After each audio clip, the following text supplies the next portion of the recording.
पूर्णिमा का चांद एक दिन बीरबल को किसी काम के लिए काबुल जाना पड़ा। वहां उनका पहनावा और चाल चलन देखकर लोगों को उनका परिचय जानने की इच्छा हुई। खोजबीन करते लोगों को उनका दिल्ली से आना और भेदिया होना मालूम हुआ। उस देश के बादशाह को उसकी खबर दी गई। बादशाह ने उनको तुरंत बुलाया और पूछा, तू कौन है? बीरबल ने कहा, मैं यात्री हूँ, नए नए नगरों को देखने की इच्छा से देश देश में फिरता हूँ।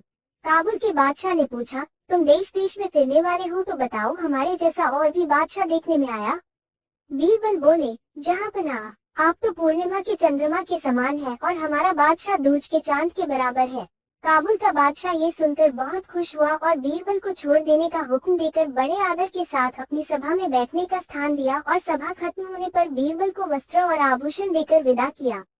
जब बीरबल लौटकर दिल्ली आए तो घर वालों के अनुरोध पर उन्होंने काबुल के सब समाचार उन्हें बताए।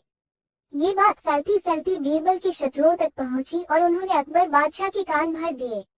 दूसरे दिन जब दरबार भर गया तब अकबर बादशाह ने बीरबल से पूछा, काबुल का सारा हाल विस्तार पूर्वक बताओ। बीरबल ने शुरू से लेकर अंत तक जो हुआ था सब कह सुनाया। जब बादशाह ने काबुल के बादशाह को पूर्णिमा के चंद्रमा के समान बड़ा और अपने लिए दूज के चांद के समान सुना तो उन्होंने इसका कारण पूछा।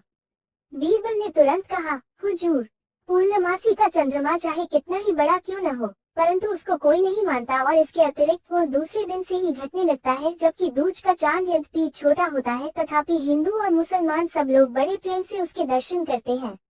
उगते हुए चंद्रमा को देखने के लिए कैसे आतुर होते हैं।